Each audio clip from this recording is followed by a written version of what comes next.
Cette émission est sponsorisée par notre partenaire, l'école blockchain Alira, et elle vous offre 100 € de remise sur l'ensemble de ses formations avec le code GRM100. Donc, je vous ai mis le lien sur lequel prendre rendez-vous épinglé dans les commentaires. Donc voilà, il vous suffit simplement de cliquer dessus, de prendre rendez-vous et de vous renseigner sur les formations qu'il propose, combien potentiellement ça vous coûterait en fonction des différents aides que vous avez, le CPF, le Pôle emploi, la région, enfin voilà, tout le monde peut vous aider à payer cette formation. Et franchement, moi j'ai fait la formation consultant blockchain et j'en suis ressorti plus riche d'informations, clairement. Ça, je vous le garantis. Bien, Gauthier, comment ça va? Eh bien, ça va très bien, écoute. Ben, écoute, pas de souci. Hein, j'aime me faire découvrir tardivement. Et de même, écoute, je t'avoue, je ne connaissais pas non plus ton podcast, et c'est aussi une très belle découverte. Eh ben, bienvenue à toi. Alors, on va commencer d'abord justement, on va par faire un peu connaissance, notamment pour celles et ceux qui ne te connaissent pas et qui n'ont pas, parce que moi je me suis réveillé avec toi, Gauthier. C'est-à-dire que je me suis levé. Ouais, Non, enfin bon, ouais, voilà, ouais, non, je me ouais, suis ouais, levé non, ce j'ai compris, t'inquiète. matin et je me suis plongé un peu dans ta vie, dans ton parcours. Mais bon, tout le monde n'a pas fait ce travail, donc on va les aider un petit peu. Est-ce que tu peux te présenter un petit peu, nous dire, je sais pas, t'as quel âge, t'es d'où, t'as fait quelle école, t'as fait des. Avant de parler même de crypto et de Web 3. Parle-nous un peu de toi et de ton parcours. Ouais, bien sûr. Donc, du coup, enchanté. Donc, mon nom est Gauthier. Alors, moi, je pense Zupinger, mais Zupinger, c'est suisse Ah d'origine, ouais, voilà. tu dis ça à la française, Zupinger? Ouais, ouais, il y a plein Ok, de blagues dessus, mais c'est vas-y. Zupinger. Le Oh, vrai nom, c'est Zupinger, ouais, normalement. le vrai nom, c'est Zupinger, ouais, tout à fait. Ok, C'est suisse. Je suis parce que... franco-suisse. D'accord. Vas-y, à quoi comme blague? Là, je vois même pas. Ah non, mais non, la blague sur pourquoi on prononce Zupinger, c'est que, avec très mauvais goût, mais c'est que, en gros, on prononçait Zupinger avant et qu'après 45, la Libération, on a francisé pour passer un peu inaperçu. Parce que ça faisait Euh, un peu non allemand, c'est ça? Ça sonne très allemand, ouais, ça sonne D'accord. très très allemand. Ok. Mais non, je suis suisse, même pas allemand, pour te dire. D'accord, ok. Bon, de toute façon, on n'a rien contre nos amis allemands, hein, mais ok, il y en a beaucoup hein, qui ont francisé leur nom à l'époque, évidemment. Donc, vas-y. Donc, tu es franco-suisse. Je suis franco-suisse, donc j'habite donc en Seine-et-Marne, je suis du côté de Marne-la-Vallée. Mais non, Voilà. mais là, je suis à Si? Ponto Combo là, et ce Sérieux? soir, je vais à, je vais à la Vallée. Oui, parce qu'en fait, on est d'Île, donc c'est pour ceux qui sont pas d'Île-de-France, hein, c'est dans le 77, et voilà. Mais je sais, mais tu es francilien, donc ok, Je suis génial. totalement francilien. De mon jardin, je vois les feux d'artifice de Disney tous les soirs. Voilà, pour vous donner un ordre d'idée. Donc je suis vraiment à côté de Disney. Ok. Moi, du coup, mon parcours, alors je viens absolument pas du monde de la tech. Moi, à l'origine, j'ai fait un bac L, une prépa littéraire, spé lettres modernes. Donc, strictement rien à voir avec tout ça. Puis, en fin de prépa, on m'a demandé ce que je voulais faire. J'étais, bon, journaliste. Et puis, j'ai découvert une école qui s'appelait le CELSA, mais ils prenaient qu'en Master 1. Et moi, j'étais du coup en licence 3. Donc, je me suis dit, ah, c'est dommage, pas le journaliste. Bon, bah, je vais faire de la communication. Voilà, donc j'ai intégré le CELSA qui, alors je ne savais pas trop à l'époque, est ultra sélectif. Et en gros, tu as un taux de réussite de 5% à peu près au concours. Donc moi j'y vais à vite mon couteau. Bon, ça passe, très bien, très content. Et une fois là-bas, je me dis bon bah c'est cool, mais j'aime bien la tech quand même. Hein. Tout le truc qui m'avait toujours un peu excité quand j'étais au collège. Euh, Mon père m'avait montré comment faire des petits trucs en Visual Basic, donc j'avais développé des micro-jeux tout pourris en Visual Basic, c'était rigolo. Et et du coup, ma dernière année de master, concrètement, j'avais le choix de le faire avec donc différents partenaires. Et moi, j'ai choisi de le faire en cohabilitation avec l'école des mines d'Alès. Donc, je suis allé un an Ah, mais sur... c'est ça. En Ouais, fait, je t'explique. Parce que voilà ce qui s'est passé. En fait, à la base, on nous a mis en relation, Gauthier. ouais, Un monsieur absolument adorable qu'on Monsieur Benoît. recevra, voilà, Benoît, qu'on recevra bientôt dans l'émission d'ailleurs, qui est un artiste que je suis depuis un petit bout de temps et qui nous a mis en relation. Et il m'a donné quelques, alors je te dis la vérité, je te dis les coulisses, on s'en fiche. Il m'a donné quelques noms de personnes en disant tiens, si tu veux, ça pourrait être sympa de les inviter. Je donnerai pas les autres noms évidemment, peu importe. Et en fait, je regarde et je dis ouais, non, pas trop, ouais, oh, ouais, pourquoi pas. En fait, j'aime pas trop inviter des gens qui ont un truc à vendre. Ça m'intéresse pas trop, quoi, tu vois. Je préfère inviter des gens qui vont me parler d'eux, de leur parcours, de leur expertise, etc. Et je vais sur ton LinkedIn et là, je vois les mines. Je dis ok, c'est bon. Le gars, un mec qui a fait les mines, il a forcément quelque chose dans le ciboulot, et donc ça va m'intéresser de parler avec lui. Voilà exactement ce qui s'est Ah, ça passé. c'est joué à ça. Non, en vrai, peut-être. Non, en tout cas, c'est le premier truc que j'ai vu. J'ai vu les mines. Je me suis dit, ouais, ok, d'accord. Le gars, c'est un crack. En plus, là récemment, on a reçu pas mal de profils qui ont fait des grosses écoles X, mines et tout ça. Et on va pas se mentir, à la fin d'un entretien avec un mec qui a fait ce type d'école, même si ça veut rien dire, il y a aussi des teubés. Tu vois, je dis pas, mais bon, un mec qui a fait ces genres d'écoles, en général, il ressort avec une méthode, un raisonnement, une culture générale, etc. Et c'est vrai que je prends beaucoup plus de plaisir à discuter avec eux que parfois avec d'autres. Même si évidemment c'est pas un blanc-seing d'intelligence, loin de là. Mais voilà, comme ça tu sais. Non, non, bah écoute, c'est intéressant. Et Qu'est-ce que effectivement, t'es c'est vrai. ressorti des mines alors? Ça t'a apporté quoi?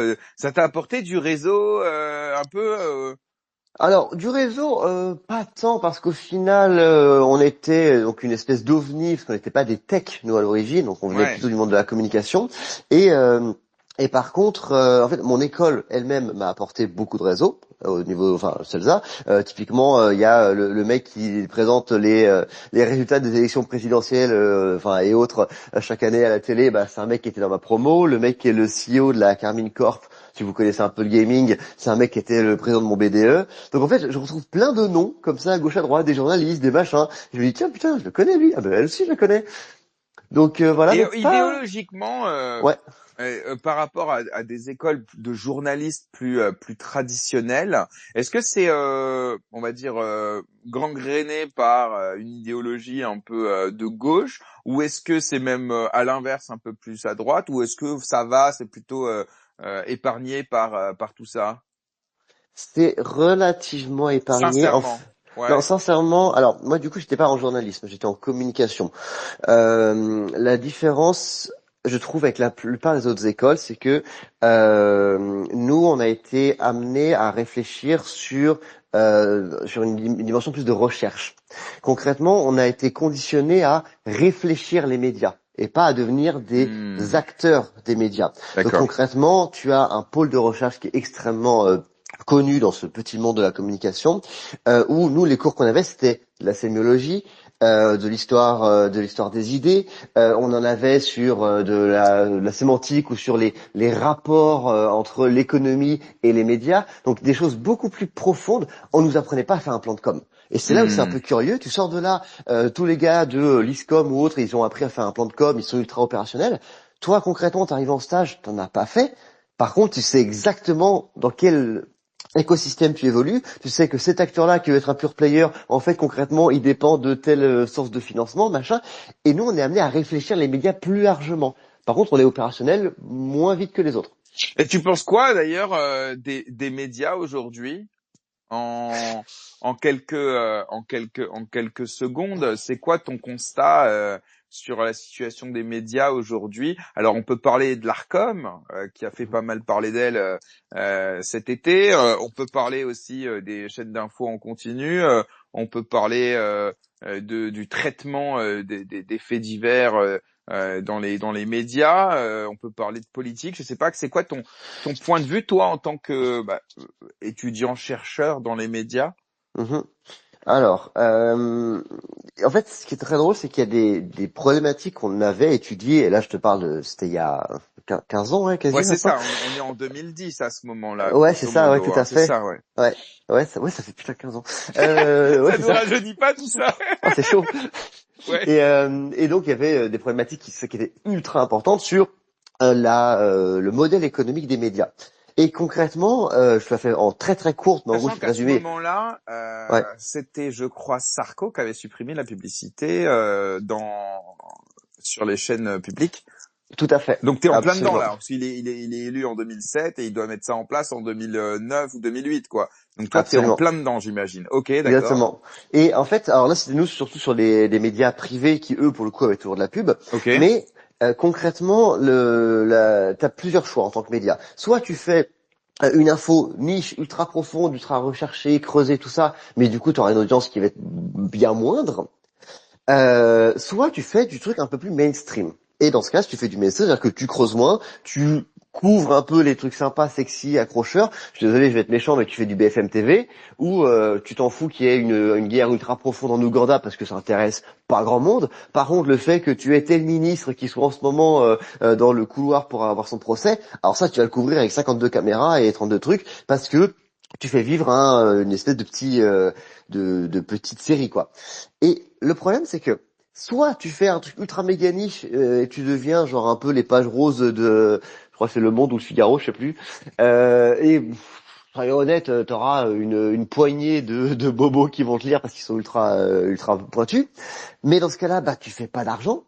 Ou alors, si tu veux concrètement en vivre et t'es un acteur privé qui a besoin de ramener des sous, bah dans ce cas-là, petit à petit, tu vas t'orienter vers l'autre. Et aujourd'hui, tout ce que je te viens de te décrire là, c'est toujours la situation des Hmm. médias.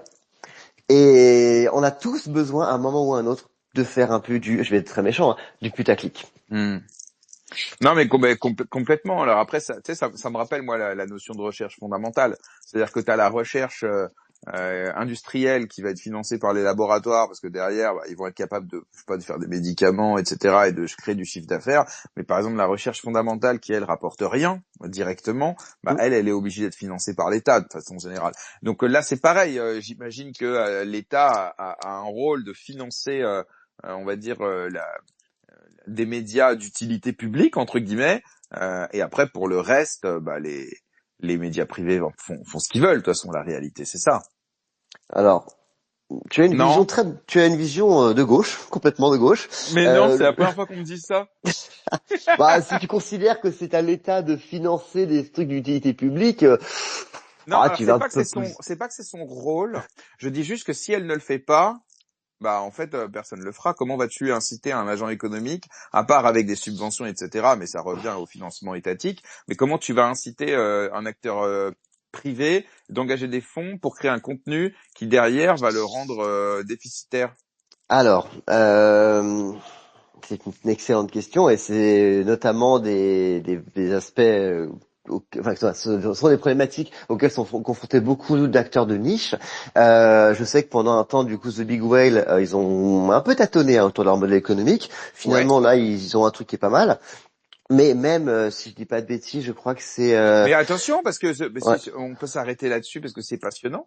Et alors, j'adore ces discussions parce que c'était pas du tout prévu qu'on parle de ça et en fait c'est passionnant. Donc si toi ça te va, moi ça me va de ouf.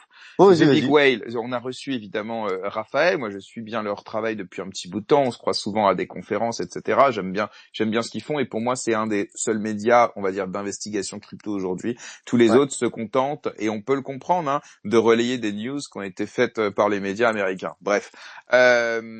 Mais là encore, leur modèle est, enfin, ils sont obligés eux aussi de faire du putaclic. D'ailleurs, ils ont été, hein, ils ont fait l'objet Mhm. de certains buzz à un moment donné. Après, ils ont une communauté de lecteurs qui, donc ça fonctionne par abonnement. Donc clairement, ils font ça. Mais à côté de ça, ils font aussi des formats sponsorisés, etc. Donc, tu vois, je veux dire, il y a les deux, quoi. Ouais, mais parce ils ont réussi à trouver un entre-deux qui est pas trop mal parce que Ouais, je suis la pure d'accord. investigation crypto, enfin la pure investigation tout court, hein, ça te prend beaucoup de temps. Tu sors un papier qui est généralement costaud, voire un Mm. peu indigeste pour le commun des mortels, parce que quand tu parles d'économie de l'attention type TikTok, Instagram, ou si t'as pas chopé une information en 4 secondes et que t'as pas rigolé ou pleuré, bon bah ciao bonsoir. Bah quand tu fais de l'investigation ou cette audience en plus, désolé mais nous spécifiquement dans la crypto, on est inondé, on est abreuvé d'informations toutes les 4 secondes. Euh, Bah ça demande un effort et moi je suis très content de prendre du recul, enfin pour ceux qui me connaissent pas je pense en partie, je suis très peu actif sur Twitter parce que ce flux constant d'inondation d'infos où ça va être contrôlé au bout de 4 secondes et tu vas te rendre compte que les deux tiers des infos que tu as vues elles sont biaisées parce que le mec qui a parlé il avait un intérêt à parler et en fait il a juste pumpé son bag, ça m'a fatigué. Ouais, je comprends. Non, je comprends. Et effectivement, c'est un défi. Clairement, moi, je suis plutôt libéral, hein, effectivement, même complètement libéral. Et je pars du principe que, voilà, les chaînes privées, ils font ce qu'ils veulent. Mais dans ce cas-là, ça doit être le cas pour tout le monde, tu vois. Et en fait, il est là souvent d'ailleurs le problème, c'est que quand il y a une ingérence de la part d'autorités nommées politiquement, Hmm. bah derrière, tu vois, ça contrevient un peu à ça. Mais bon, en tout cas, pour ce qui est des médias crypto, d'ailleurs, si tu veux, parce que tu en parles et c'est bien parce que c'est notre industrie principalement. Alors, on a trois médias principaux, Coin Tribune, Journal du Coin et Cryptost. Je les mets pas dans l'ordre, mais bref, en gros, c'est un peu les trois médias Mhm. en ligne, en tout cas crypto. On a The Big Whale un peu à côté. On a aussi Hawk, etc., qui font des choses un peu plus poussées, mais avec une audience aussi sans doute un peu moins mainstream et moins nombreuse. Là aussi, qu'est-ce qui manquerait pour que ça soit top? Et c'est quoi les limites un peu du système aujourd'hui selon toi? C'est ce que tu disais, le trop d'infos tue l'info. Ouais, alors trop d'infos, zéro recherche. Enfin, combien de fois moi je me suis retrouvé à moi envoyer des communiqués de presse euh, à l'époque de non fongible, mais j'y viendrai.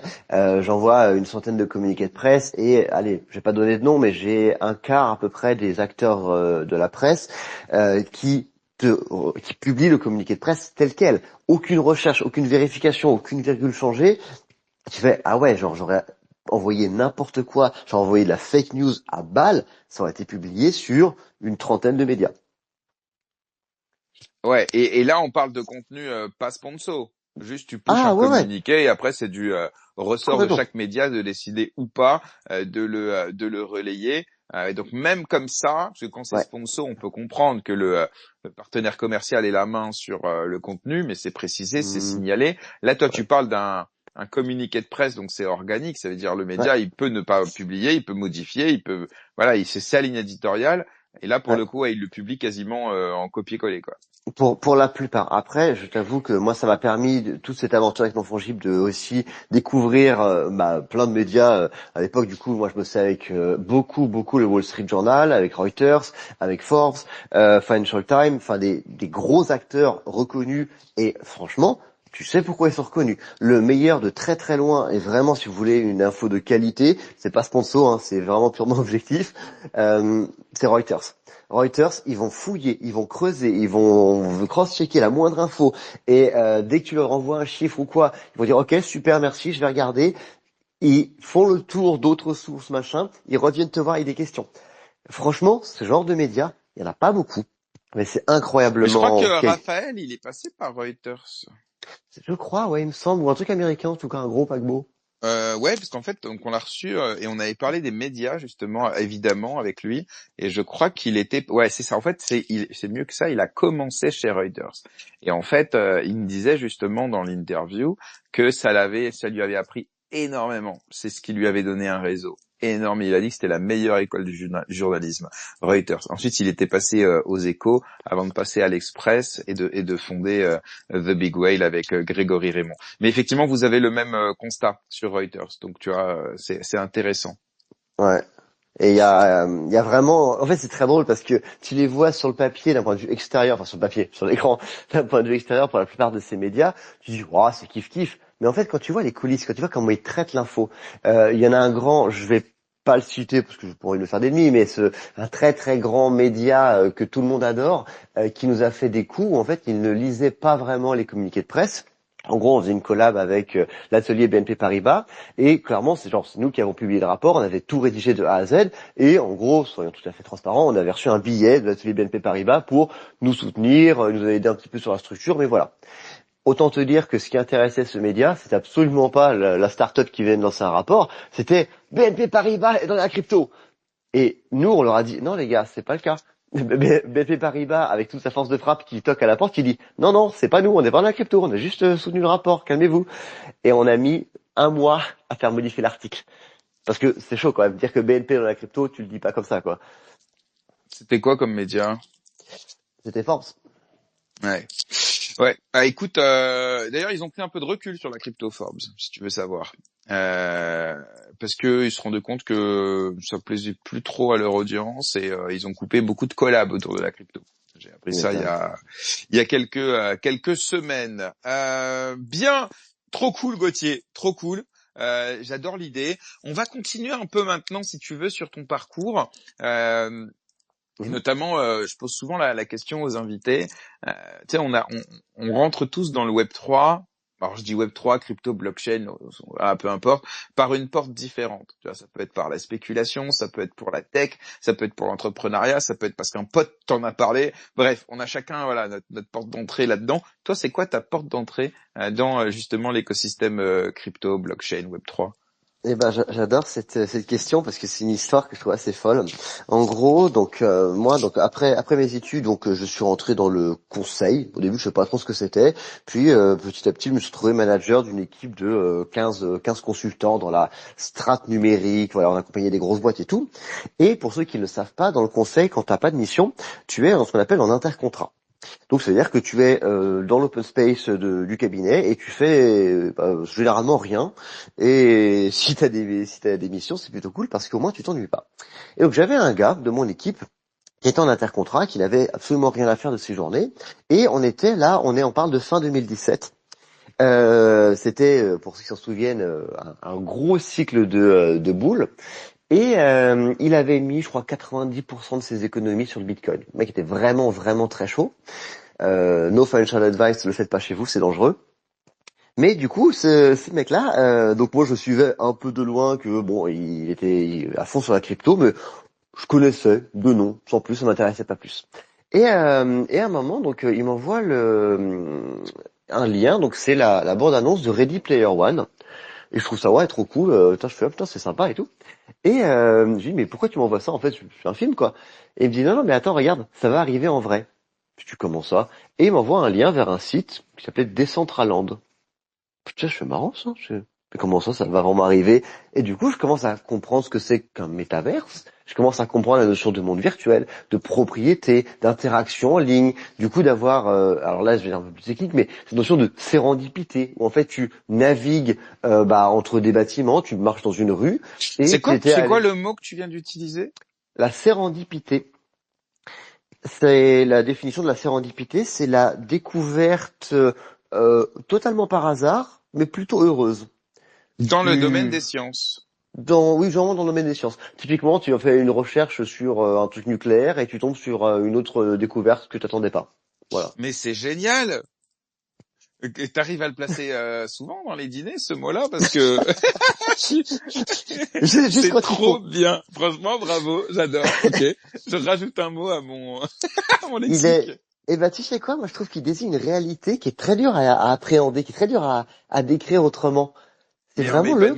Mais oui, mais justement, la langue française est normalement suffisamment riche pour tout exprimer.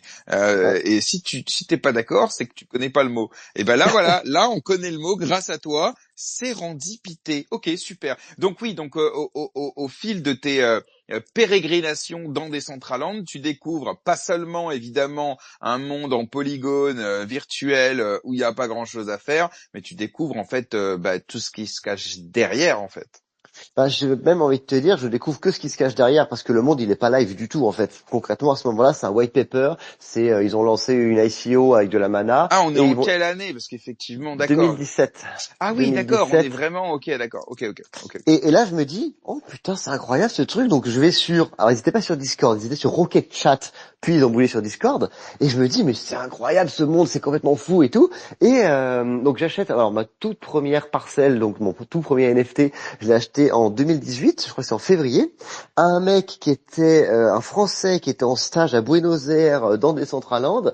Et sauf que à l'époque, il n'y avait pas vraiment de marketplace en tant que tel. Du coup, qu'est-ce que je fais? Je me crée un compte sur Coinbase, j'envoie des sous, j'envoie vraiment avec ma carte bleue quoi, machin, je crée mon compte et je lui envoie de la crypto. Et je me dis mais en fait c'est dangereux parce que si le mec je le connais pas en fait, parce que du coup s'il m'envoie pas la parcelle j'ai dans le voilà. Et le mec très gentiment il m'a envoyé la parcelle. Donc voilà, il y a pas de marketplace, hein, c'était à la dure. Hein. Donc voilà. Donc là aujourd'hui, j'imagine que t'es riche avec cette parcelle. Oui, alors, si seulement. Tu vois, moi je fais partie de ces mecs, j'ai hold, hein. Ah, j'ai hold, putain. En fait, j'ai partie de ces gens qui ont suivi, clairement, tout l'univers métaverse et tout, donc depuis 2018. Et donc j'en avais même acheté d'autres un peu après. Puis passé, donc 2018, 2019, 2020, je vois que, en fait, ils commencent à montrer à quoi va vraiment ressembler le monde. Ils sortent la première alpha et tout. Et évidemment, premier sentiment, c'est putain, c'est moche. Et c'était vraiment moche. Mais dans le Et white paper, c'était, moi je me rappelle du white paper. On voyait que les assets, ils allaient être en type polygone et tout ça. ouais, alors, t'avais cette notion un petit peu low poly, Ouais, effectivement, low mais poly, c'est ça le mot que je cherchais. Oui, merci. mais comment dire, alors c'est peut-être moi aussi qui du coup était pas assez expert de ce que c'était vraiment le low poly, mais je voyais des trucs qui étaient beaux, où c'était un peu, ça faisait un peu rêver quoi. Enfin, il y avait quand même Hein. des trucs où tu voyais loin, machin et tout. En fait, les contraintes techniques sont arrivées tellement avec leurs gros sabots. À faire, bah non, en fait, on peut pas afficher plus de tant de polygones sur un écran pour des raisons de chargement. Puis après, il faut que finalement on limite la vue à un land et pas plus, ou même à 10 mètres. Donc en fait, très rapidement, j'ai fait non, en fait les gars, c'est dégueulasse. Ouais, ciao, bonsoir, je vends. Et puis bah après, il y a eu le bull run NFT quoi. Voilà. Ouais. Et alors donc toi, parce que en fait, en gros, je crois que Sandbox et Decentraland, c'est à peu près concomitant. On est à peu près dans la même période. C'était un an Euh, et demi après Ah, Sandbox. Sandbox, c'est bien. D'accord, ok, tu vois, je Ouais. pensais que c'était ok. Et donc toi, tu vends. Donc tu dis que t'es dégoûté finalement parce que tu passes à côté du bull qui a quand même fait gagner un peu de sous autour de Decentraland au niveau de leur token et de Oui, leur land. oui. Après, j'ai quand même fait des sous. Enfin, D'accord, pas, j'ai, ok, disons que donc j'ai pas fait x100 par ouais, rapport à d'autres. d'accord. Voilà. Mais en fait, je t'avoue que honnêtement, alors moi, c'est d'ailleurs un énorme regret que j'ai assez peu tradé. J'en ai fait un petit peu, mais assez peu. Pour te dire, j'ai vu les CryptoPunk à 200 balles. Et j'étais en mode genre, ouais, c'est cher quand même. Hein. Oh, Hmm. franchement, c'est cher pour ce que c'est. Hein. Et moi, je me suis dit, bon, j'en prends pas. Autant dire que à l'époque, j'avais pas des économies de fou, quoi. Genre, si Hmm. j'avais 1000 balles sur mon compte en banque, c'était bien, quoi. Et là, j'étais en mode genre 200 balles pour un punk. Je suis une image, quoi. Comment je peux expliquer à ma copine que je mets 200 balles dans une image, bof, quoi. Ouais, la Et fameuse. voilà. Et en fait, enfin, au fond, moi, je me disais, ouais, en fait, les CryptoPunks, c'est cool, mais c'est un peu le MySpace, tu vois, des réseaux sociaux. C'est genre, c'était avant, c'est cool, mais il y aura mieux après. Et tu sais quoi? C'est la pire erreur que j'ai jamais fait. Bah la preuve, ils sont encore au top quoi. Bah, c'est à quasiment 100 000 balles, hein. Hmm. Mais du coup, je faisais pas tant de trading essentiellement parce que du coup, je développais ma boîte qui était donc non fongible. Donc en avril 2018, Et je alors, rencontre. Ouais, ma vas-y. question, mais ça va te lancer dans ce que tu allais dire. Mais moi, j'ai une question toute con. Pourquoi les NFT et pas les cryptos plus généralement? Alors, je dis pas que tu as fait que l'un ou que l'autre, mais pourquoi plus, en tout cas, les NFT plutôt que les cryptos, surtout quand tu parles de bull run. Il y a eu Mm. certes un bull run NFT, bien sûr, mais il y a eu aussi, bien sûr, un énorme bull run crypto en Ouais. 2020.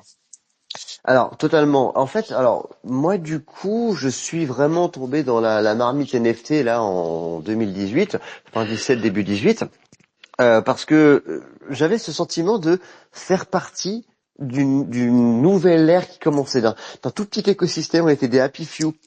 Je me souviens j'allais sur un événement, c'était le Delta Summit à Malte, d'événements crypto, je sais pas s'il existe encore d'ailleurs. C'est la première conf NFT, enfin première conf tout court blockchain que je faisais. Et à un moment, les gens me disent ouais, du coup, qu'est-ce qui t'intéresse, toi, t'es sur quel domaine et tout. Et j'explique que moi, je suis plutôt sur les NFT. Et je te promets qu'on me regarde en mode genre, de quoi tu parles? C'est quoi ce truc-là? J'ai jamais entendu parler. Et je dis bah non, mais c'est un truc, je vous assure, les gars, ça va arriver, c'est plutôt cool, vous verrez, machin. Et personne paye attention. Et en fait, je me dis, non mais vraiment, on est sur un truc qui est monstrueux, et limite, réveillez-vous, quoi, ça va arriver, les NFT, c'est un truc incroyable, quoi. Et vraiment, j'étais en mode genre, non, non, on est à la pointe de quelque chose, j'y crois profondément, cette techno, elle a un potentiel de fou furieux, et du coup, autant la crypto, j'avais un peu le sentiment d'avoir pris le train un peu trop tard, autant les NFT, je savais que j'étais au bon endroit au bon moment. Mais alors, juste, tu dis ouais, il y a un potentiel de malade et tout ça. Le potentiel, tu le vois où? C'est-à-dire, tu le vois dans les différents use cases. Donc, on parle de gaming, metaverse. On va parler potentiellement aussi derrière de supply chain. On va parler, bref, vraiment la tech en fait, ce à quoi peut servir un token non fongible. Ou est-ce que tu parles de d'une narrative en particulière, les PFP, les assets jouables, etc. C'est quoi qui te, à ce moment-là, qui te rend le plus bullish? Parce que un NFT, on va pas, avant tout, c'est un jeton numérique. Et après, derrière, on peut y mettre ce qu'on veut dedans. Une image, un son, une vidéo. On peut le rendre fongible. Maintenant, on peut le rendre semi-fongible. Enfin, il y a, voilà. Qu'est-ce qui, toi, à ce moment-là, te rend le plus bullish dans tout ça? Alors c'est une bonne question. En fait, c'est un peu genre le spectre. C'est que cette techno est capable aussi bien d'être le petit asset ultra ludique que tu vas dans ton jeu vidéo, et surtout qu'il y a une espèce d'évidence dans le gaming où aujourd'hui concrètement t'as des skins, t'as des terrains, t'as du loot, enfin bref, t'as plein d'objets que tu vas posséder et qui sont des actifs numériques. Le fait que l'actif numérique soit sur la blockchain, ça fait totalement du sens. Donc la partie gaming, complètement. Mais à côté, juste vraiment, tu te tournes à 180 et tu vas regarder côté, les certificats, tes diplômes, une carte d'identité, titre de propriété foncière, la supply chain, tous ces trucs-là peuvent totalement être également des NFT. Et ça fait un maximum de sens parce qu'aujourd'hui, on galère avec des QR codes qui peuvent être contrefaits, des trucs comme ça. Donc en fait, j'ai l'impression que je suis au milieu d'une gigantesque piscine d'opportunités, que Hmm. c'est démesurément grand et qu'on est en mode, j'arrive à peine, d'ailleurs quand je dois expliquer, j'ai fait des meet-up en 2018 avec Nicolas Julia, monsieur de Sorare, Mhm. et du coup j'étais en face d'une audience de 15 personnes et à expliquer ce que c'est que les NFT. Et quand tu expliques cet énorme champ d'opportunités, déjà il y a des gens qui disent mais c'est bizarre, ça fait trop de thunes, j'y crois pas moi à ce machin. Hmm. Et je peux te raconter une anecdote vraiment de fou, mais tu sais, qui m'a fait mourir de rire, enfin qui a fait beaucoup réfléchir plutôt. Il y avait un vieux monsieur, premier rang. Tu sais, désolé, mais on l'a tous connu quand on est en conférence ou en meet-up. Le monsieur qui a envie de te poser des questions pour te faire chier. Et ce mec-là, il lève la main pendant mon truc. Déjà, normalement, tu poses tes questions à la fin, quoi. Et il vient me voir et il me dit, ouais, mais du coup, moi, je comprends pas du tout. Votre définition de non fongible, elle a aucun sens. Je dis, ah bon, comment ça? Il dit, parce que regardez, là, vous me dites qu'il y a des choses qui sont uniques, machin, pas remplaçables, bidule. Il dit, bah moi, je prends un exemple. Mon chien, par exemple, bah s'il meurt demain, je le remplace. Du coup, pour moi, il est fongible. Mais comment ça, non, il est pas fongible, votre chien, il est unique. Enfin, c'est un être vivant. C'est Alors, c'est-à-dire qu'on peut flippant. remplacer un être vivant par un autre. Et en fait, réellement, alors là, je fais une toute petite parenthèse, du coup, j'ai essayé de lui expliquer, mais j'ai senti qu'il n'y avait rien à obtenir de lui. Mais en fait, la notion de fongibilité, elle est en vrai extrêmement dure à appréhender parce que elle est perçue. Je prends un exemple très concret, une pièce de monnaie. Pour la plupart des gens, c'est l'exemple qu'on prend de une pièce d'un euro, une autre pièce d'un euro, machin, ça vaut la même chose, c'est fongible. Si t'es numismate, elles sont pas du tout fongibles.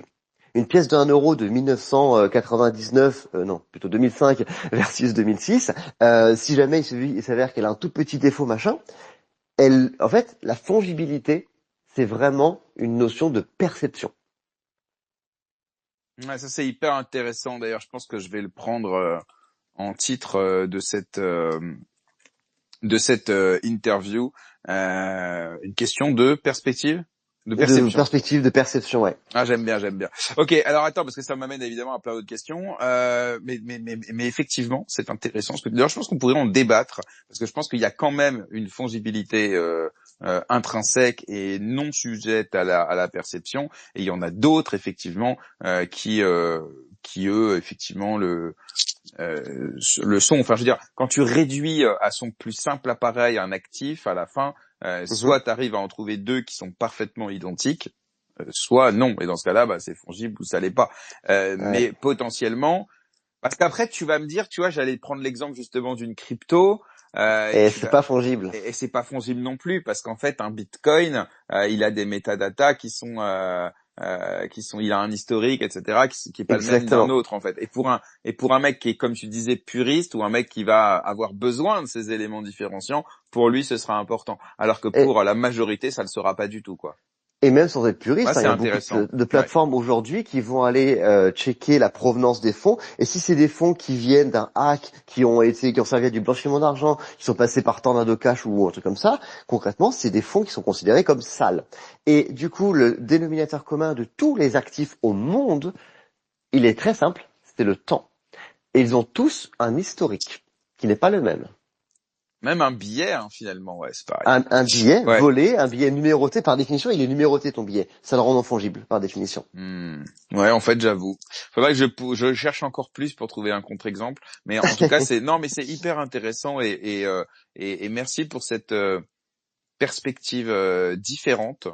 C'est vraiment très cool. On va continuer un peu, si tu veux bien, sur sur ton parcours, mais je comprends bien euh, ton ton point de vue qui est à ce moment-là, en tout cas, et je pense que c'est encore le cas aujourd'hui, d'être d'avoir le sentiment d'être seul ou en tout cas très peu à comprendre le potentiel, qui soit industriel, financier, économique, technologique, des NFT, et de se dire ok, il faut que il faut que j'en sois quoi. Et alors ma question c'est donc il s'est passé entre-temps 5 6 ans. Ok. Et que le constat est toujours le même. Alors le potentiel est toujours là. On a toujours autant de problèmes avec le ticketing, on a toujours autant de problèmes avec de nombreuses solutions qui pourraient être améliorées ou complétées avec de la blockchain et des NFT. Pourtant aujourd'hui, voilà, les diplômes sur la blockchain c'est pas encore ça, la carte d'identité c'est pas encore ça, le vote c'est sur la blockchain c'est pas encore ça, la supply chain est encore embryonnaire. Là on voit le marché des NFT plus PFP etc qui a connu des niveaux parmi les plus bas de ces dernières années. Donc comment t'expliques ça avec justement ton recul et ton expertise? Alors, en fait, il y a Mais il y une... a deux sujets, hein. Il y a le côté Ouais, bien sûr. spéculatif et un peu saisonnier et cyclique de la partie spéculative, et il y a la partie adoption tech, etc. quoi. Je peux comprendre que tu le fasses en deux parties. Bah, je vais pas te mentir, pour moi, les deux sont un seul et même sujet. En fait, la spéculation, le terme que j'employais est fort, mais c'est volontaire, a souillé les NFT.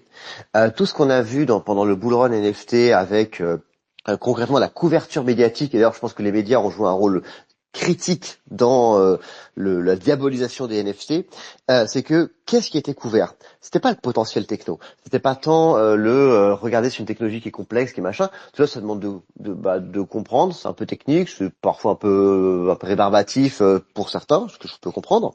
Mais du coup, le fait que tu achètes une photo, un JPEG d'un singe à $50, tu le revends à 3 millions, ah, ça tout le monde le comprend. Et forcément, on a eu exactement le phénomène d'une ruée vers l'or, c'est que tout le monde y va. On ne sait pas exactement ce qu'on peut obtenir, et la quasi-totalité des gens vont se casser les dents et vont mourir sur le chemin. J'exagère, hein, mais en tout cas vont perdre des sous. Euh, mais en tout cas, on a eu exactement ce phénomène-là. Et ceux qui concrètement avaient vraiment des chances, c'est ceux qui étaient déjà dans le game avant. Donc, en fait, on s'est retrouvé face à un écosystème technologique qui avait un potentiel de fou, autour duquel on a cristallisé de la valeur sur la technologie. Et ça, c'est une des plus grosses erreurs qu'on fait et qu'on continue à faire. Je pense que l'IA, il y a un petit peu de ça aussi. C'est que on s'est dit, parce que c'est NFT, ça a de la valeur. Parce que ça, c'est sur la blockchain, que c'est Web3, que ça a les mots-clés qu'on veut bien, la métaverse, tout ça, ça a de la valeur. Ça vaut quelque chose et ça vaudra encore plus cher demain. Comme s'il y avait déjà une évidence de ce mot-clé égale valeur, et encore pire, c'est ce mot-clé égale encore plus de valeur demain.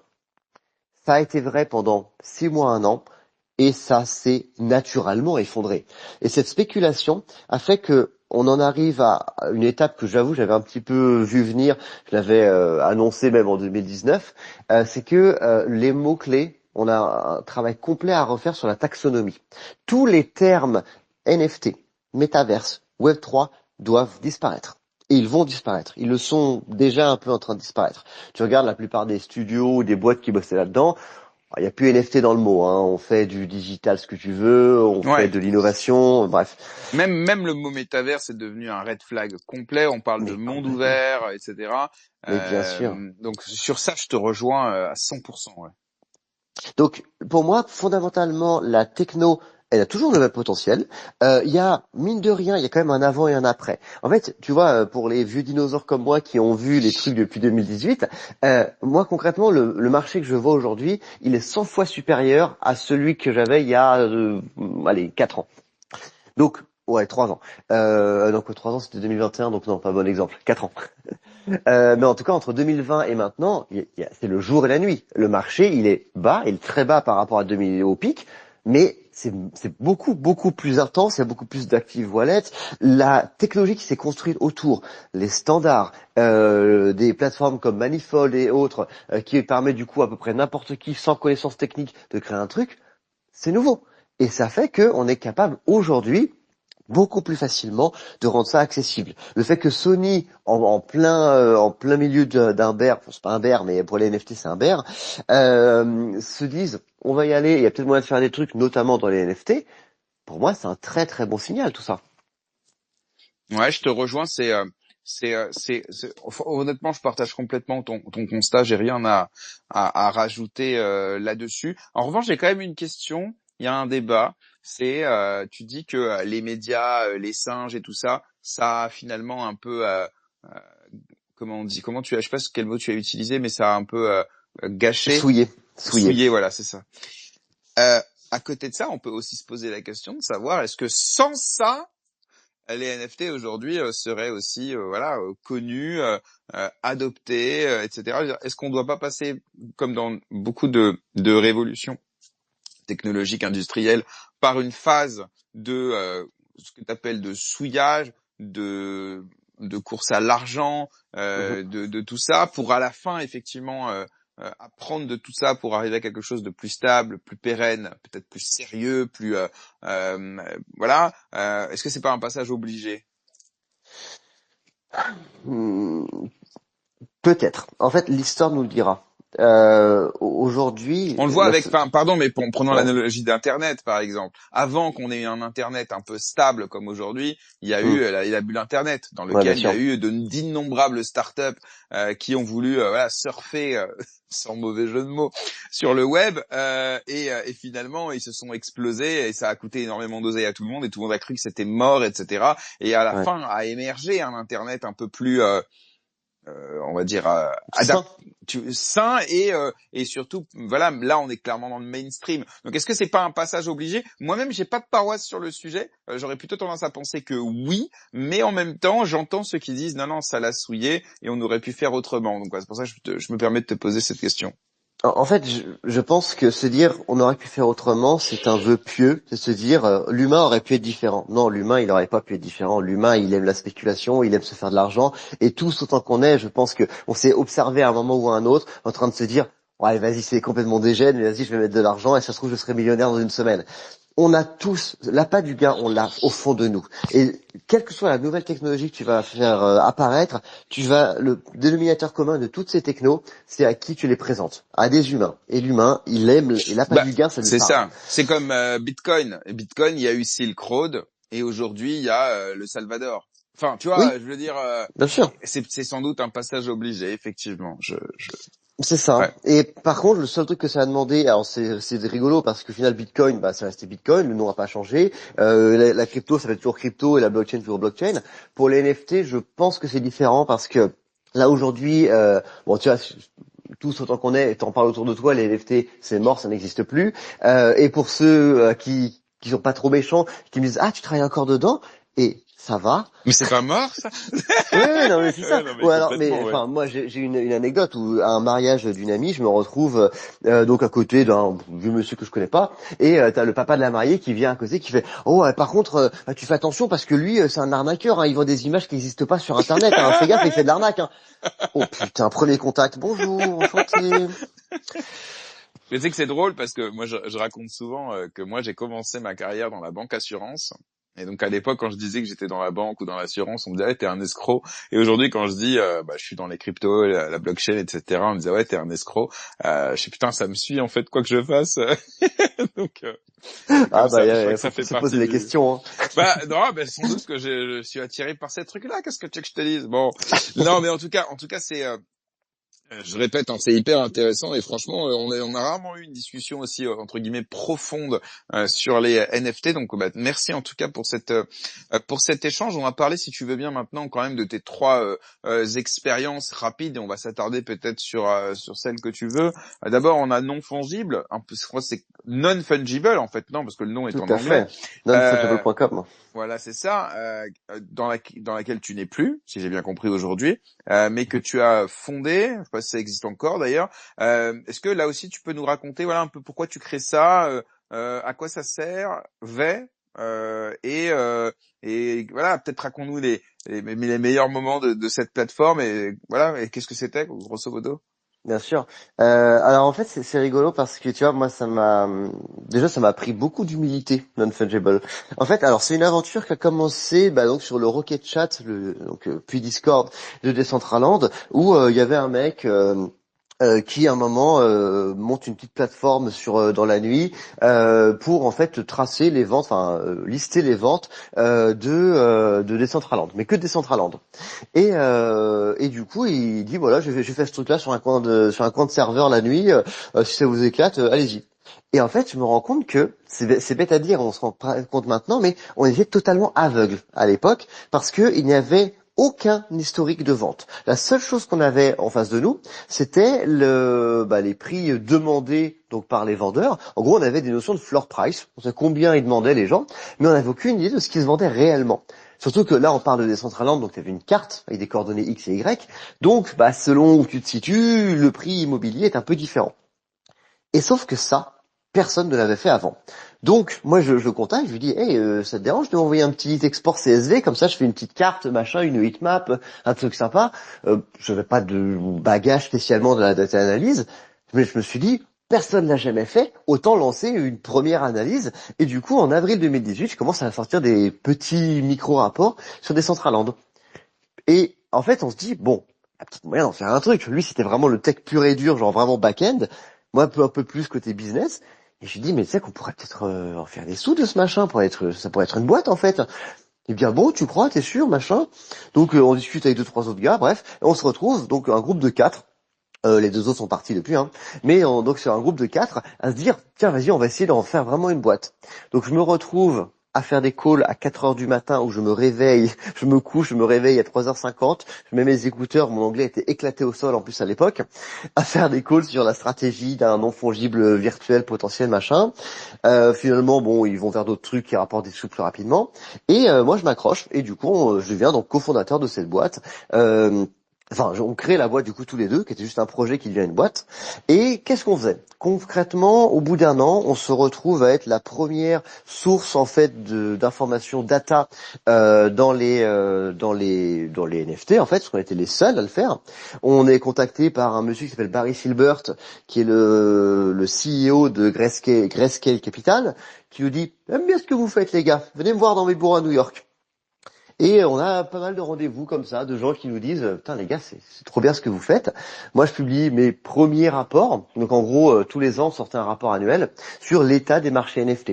Et donc concrètement de 2018 à 2020-21, on a quasiment été les seuls à faire ça, à sortir de la data.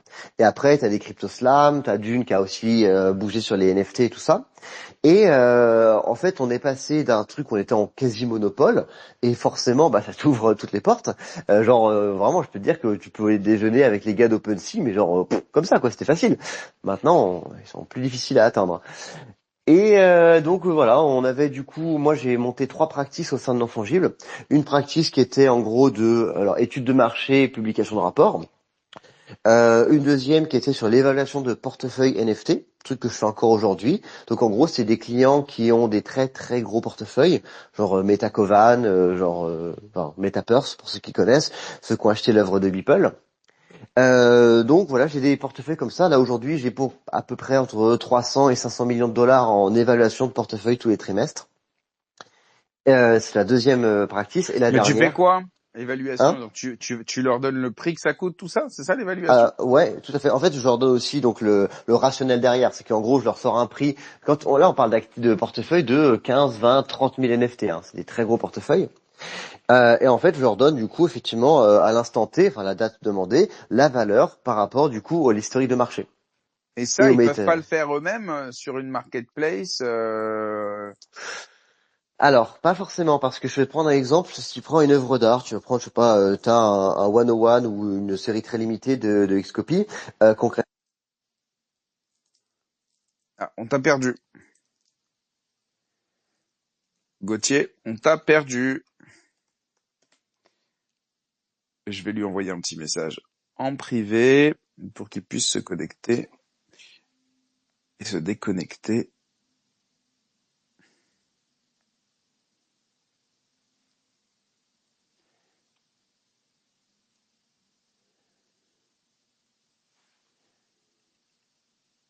Alors, profitez-en d'ailleurs pendant ce temps-là pour retweeter le lien du space, si vous l'avez pas déjà fait, nous mettre un petit commentaire, un petit like, et si vous écoutez évidemment l'émission en podcast, pensez à vous abonner, à souscrire à la chaîne, à activer la petite cloche et à noter le podcast si vous l'écoutez sur les plateformes de podcast. Gauthier, tu es de retour. Désolé, petit Non, bug. je t'en prie. Donc, tu disais, non, c'est pas si simple, notamment si tu as une œuvre d'art type Xcopy, tout ça, ouais.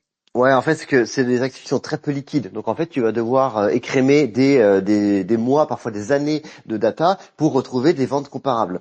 Et il y a quand même une forme d'algo derrière qu'on a mis au point qui permet en fait d'identifier les ventes comparables, donc des actifs comparables, de virer les outliers, de virer le wash trading et ainsi de suite pour avoir de la data clean. Ça, c'est pas si facile à avoir. Et ça leur sert quoi, pour des raisons fiscales essentiellement, ou pour En savoir, Alors ça dépend. tu sais, Alors ouais. nous, nos clients c'était des fonds d'investissement et des collectionneurs. Les fonds d'investissement c'est évidemment fiscal et aussi pour avoir parfois faire des arbitrages. Donc soyons très clairs, nous on ne donne pas de conseils en investissement. On leur dit juste aujourd'hui, vu l'état du marché, si tu voulais vendre ça, tu pourrais le vendre à peu près dans cette fourchette de prix. Hmm. Ok. Et tous ces gens-là là, avec qui tu es encore en contact aujourd'hui, Mhm. j'imagine qu'ils sont quasiment tous en pure perte et pour certains de façon massive. C'est Ouais. quoi alors je sais pas s'il y a une philosophie générale, mais c'est quoi l'ambiance générale? Est-ce que c'est non, on attend, c'est cyclique, ça va revenir, il y a pas de souci, ou non, mais de toute façon on s'est trompé en fait, ou alors on a voilà, c'est horrible. Enfin, voilà, c'est quoi l'ambiance générale de ces très gros holders?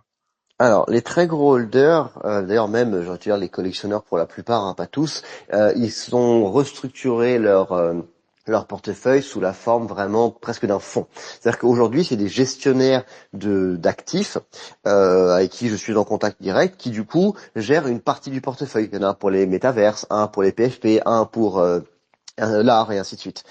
Et la philosophie, c'est que déjà ceux que j'ai en face de moi, c'est pas ceux qui ont acheté pour la plupart, parce que du coup ils ont, enfin les gestionnaires d'actifs de l'époque, bah eux ils ont été virés ou ils sont partis faire autre chose. Ouais. Donc c'est des gens qui gèrent un legacy, enfin, un héritage des précédents.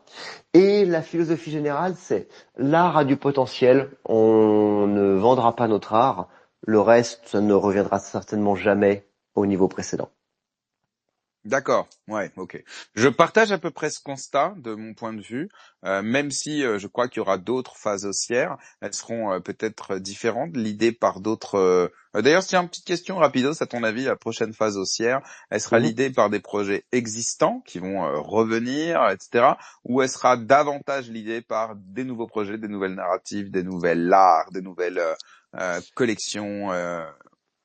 Moi, je suis persuadé que la prochaine vague, elle va venir essentiellement des utilities, je pense, de trucs pas forcément très sexy, mais qui vont permettre une adoption plus massive. Et je pense que ce sera des nouveaux projets, ou alors un projet qui vraiment fait un gros pivot ou une connerie. Enfin voilà. Mais je pense que typiquement, si ENS il se lance à gérer de la supply chain. Admettons, hein, j'en sais rien. Mais un truc comme ça, ouais, je pense que ça pourrait complètement être un début de nouvelle vague. Je vois pas des projets comme les CryptoPunks ou même des projets art passé lancer une nouvelle vague. Par contre, ce qui va se passer, à mon sens, c'est que tu vas avoir une espèce de nouvelle génération de blue chip qui va émerger. Où en fait, dans toutes les vieilles collections, il y a des gens aujourd'hui qui sont en train de sniper des vieux actifs, des trucs un peu niche. Je prends l'exemple, encore une fois, no financial advice, mais les rares PP sur Counterparty, c'est le truc OG qui est dur à acheter, qui est sur un network qui est pas facile à accéder. Enfin bref, il y a beaucoup de collectionneurs qui commencent à acheter un œil à ces machins, voir ce qui se passe, s'ils peuvent en acheter, à quel prix. Donc je pense qu'il y a des vieux NFT qui vont émerger, qui vont prendre beaucoup de valeur, mais pas tous, clairement pas tous, hein. Ouais, ouais, la plupart sont morts et enterrés. Qu'est-ce que tu penses de Pudgy Penguin? Je prends que cet exemple-là. L'idée, c'est pas du tout de parler de plein de collections, mais Pudgy Penguin qui a été un peu la collection à sortir un peu du lot ces derniers mois et qui a alors est-ce qu'elle a réussi? Je sais pas, mais en tout cas, elle a été plus loin que beaucoup sur le lien entre le digital et le figital. Ouais, alors il y a un élément qui joue. Alors là, j'ai plus le détail en tête, mais il me semble qu'un des mecs qui est arrivé CEO ou en tout cas un C-level venait de la supply ou il venait du monde un peu plus Ouais, traditionnel du c'est-à-dire qu'en fait, merch. en gros, le projet, il avait été un peu abandonné. Ouais, Et il a été le projet a été repris en fait par un membre de la commu qui lui-même était une grosse whale ouais. et voilà. D'ailleurs le nom c'est je sais plus. Mais vas-y, je vais le retrouver. Mais du coup, il y a un gars comme ça qui est en gros a débarqué plus ou moins à la tête du projet et qui lui a donné un souffle nouveau parce que il avait le réseau, il savait faire et il a compris que ce qu'il fallait faire c'était d'aller vers du physique parce que concrètement les NFT pur et dur 100% digital c'est rigolo mais ça suffit pas. Et donc effectivement ils sont partis, je crois qu'ils ont un partenariat avec Primark si je dis pas de conneries. C'est Walmart. Walmart, excuse-moi. Oui, bon, Ouais. c'est Et la même chose. le fondateur c'est Luca Netz qui Ah et voilà. voilà. Et en fait, le fait d'avoir un réseau de distribution pour vendre des petites peluches trop mignonnes, moi j'ai été vraiment surpris honnêtement par Pudgy. Je le connais depuis très longtemps, mais il y a un moment, ma femme qui me partage comme tous les jours un reel sur Insta, et effectivement c'est une petite scène trop mignonne avec deux petits pingouins, et c'est un truc posté par Pudgy Penguin.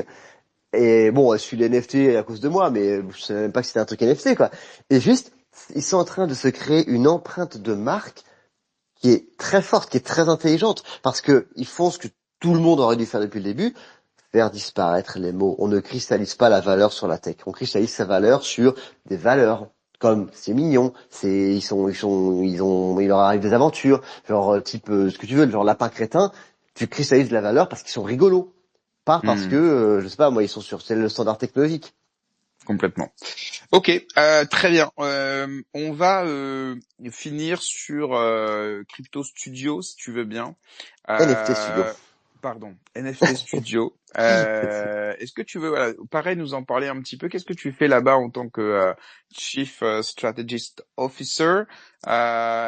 Et puis on finira par voilà, même si on a discuté de plein de choses, évidemment, j'ai pas pu poser 8 des 10 questions que j'avais prévues pour toi, mais j'ai aucun regret parce qu'en fait les discussions qu'on a eues étaient au moins aussi intéressantes. Mais voilà, parle-nous un petit peu de NFT Studio. Bah avec plaisir. Et oui, c'est vrai que c'est très cool de pouvoir débattre un peu en profondeur de quelques sujets. C'est pas si courant. Ouais, Alors, est-ce que ça te dérange si je fais juste en 4 secondes une transition entre du coup non fongible et tu NFT veux parler Studio? de NFT 18? Je vais l'évoquer Vas-y, rapidement. go.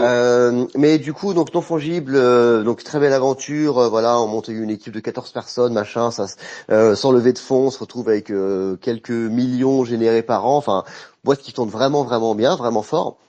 Et gros débat en interne, voilà, grosse scission avec le CTO, le mec que j'avais rencontré à l'époque sur Discord. Voilà, donc tout part à volo du jour au lendemain. On vire 14 personnes. On se retrouve du coup à deux à essayer de faire tourner une boutique. Je lui dis bah en fait non, ça va pas marcher cette histoire, à deux ça marche pas. Et du coup, finalement, donc on sépare nos chemins. Je vous passe les détails juridiques, mais c'était très pas beau, très sale. Aujourd'hui, on a un CTO qui est parti avec beaucoup de choses de la boutique. Et donc moi, en fait, concrètement à côté, bah, je continuais à publier des petits rapports à gauche à droite avec NFT 18. C'est une manière pour moi d'officialiser mon activité de conseil et de publication de rapports. Et à côté de ça, du coup, j'étais en contact avec, il vient de nous rejoindre, Leandro, qui parle pas français, donc il comprendra pas tout ce que je raconte, je pense. Leandro, donc, qui est aussi un bon OG là des NFT. Il avait créé Crypto Motors en 2018, je crois, puis Pixel Chain. Enfin, il a fait pas mal de trucs. Et on se connaissait, mais peut-être on se connaît, genre de gars qui tu parles sur Twitter, sur Discord et tout. Et à force de se rencontrer sur des événements, il me dit, tiens, en vrai, là, on va lancer un truc qui s'appelle Bill Tree. Et franchement, moi, si t'es chaud, je suis chaud pour que tu viennes bosser avec nous. Je dis, bah, ça dépend, ça implique quoi? Il me dit, oh, je sais pas, il y aura plein de trucs à faire, mais viens, ça va être sympa. Et honnêtement, je vais pas te mentir, ça a vraiment commencé comme ça. Et je dis ok, vas-y. Et en fait, je les ai rejoints il y a 6 9 mois. Et en fait, là, du coup, en tant que CSO, en gros, moi, mon rôle, c'est de préparer le lancement donc, de cette plateforme qui s'appelle Buildtree. Alors, je vais pas vendre ma tambouille, hein, je t'explique juste ce qu'on fait. Hein. En gros, Buildtree, c'est une plateforme de mint pour artistes qui va s'appuyer sur toutes les fonctionnalités qu'ils ont développées avant pour des artistes. En gros, ces studios, ils ont bossé avec Pac, Akatao, Tom Sachs et autres, et ces trois artistes-là ont financé le développement de Buildtree. Donc Pac et Akatao surtout, qui ont du coup permis à cette plateforme d'exister. Et en gros, il y a plein de mécaniques de burn to redeem, je vais en anglais, hein, désolé, de composable NFTs, de trucs comme ça, qui vont permettre en fait à des artistes qui n'ont aucune connaissance technique et qui n'ont pas 100 000 balles à mettre dans un projet, d'avoir des mécaniques un peu cool, un peu plus innovantes et gamifiées que juste cliquer sur un bouton pour minter. Voilà. Donc moi mon boulot c'est de onboarder des artistes, je bosse beaucoup sur une tokenomics parce qu'il y aura donc un token ultérieurement et en fait surtout s'assurer que le produit qu'on est en train de mettre au point, il répond vraiment en fait aux besoins des artistes et qu'on n'est pas à côté de la plaque. Voilà, si je résume globalement mon boulot chez LC Studio, c'est ça. C'est extrêmement intense parce que on a 5 à 7 démos par jour avec des artistes qui ont fait vraiment du one-to-one. En fait, on présente la plateforme, on explique comment ça va fonctionner, on recueille du feedback. On a recueilli des feedbacks qui nous ont vraiment changé la plateforme fondamentalement. Genre le stockage, où est-ce que tu vas stocker ton art, est-ce que c'est à l'artiste de payer pour IPFS ou est-ce que c'est à nous de payer pour IPFS. Voilà, des questions comme ça. Donc c'est assez stimulant, je t'avoue, Ouais, comme boulot. j'imagine. Euh, Après, là, ce qu'on aurait envie de dire, c'est des plateformes NFT, il y en a des tonnes, il y en a plein. Même moi, alors pour le coup, là récemment, on m'a parlé de deux, parce que je suis consultant à côté de GM Web3, et donc récemment, il y a deux projets de plateformes NFT. Et notamment une des deux a visé justement de répondre aux problématiques que rencontrent les artistes, etc.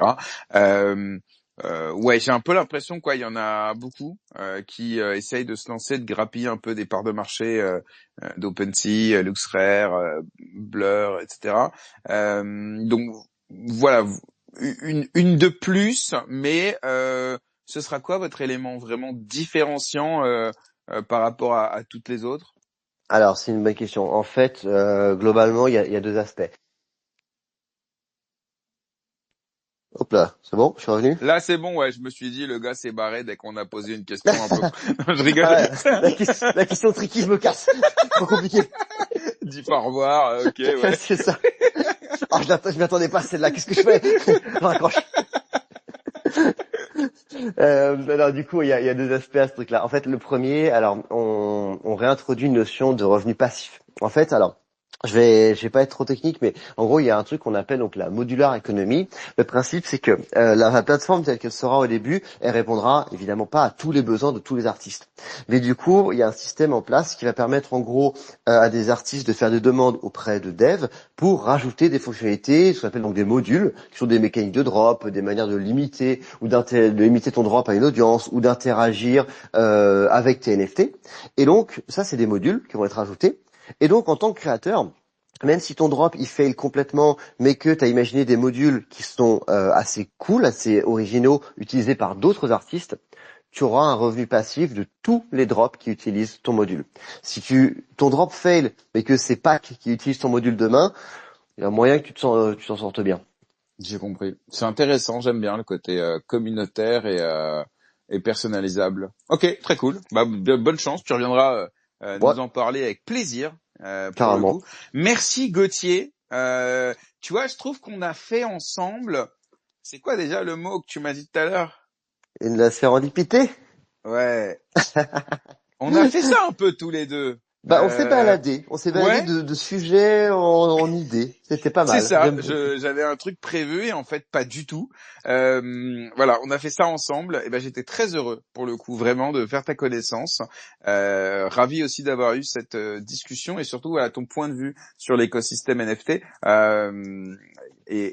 comme je disais, ouais, c'est une des premières fois qu'on a été de façon peut-être aussi deep là-dedans. Donc merci encore Gauthier d'être passé ce matin dans l'émission. On reste en contact tous les deux Carrément. si tu veux. Et puis voilà, je vais te souhaiter une très belle semaine.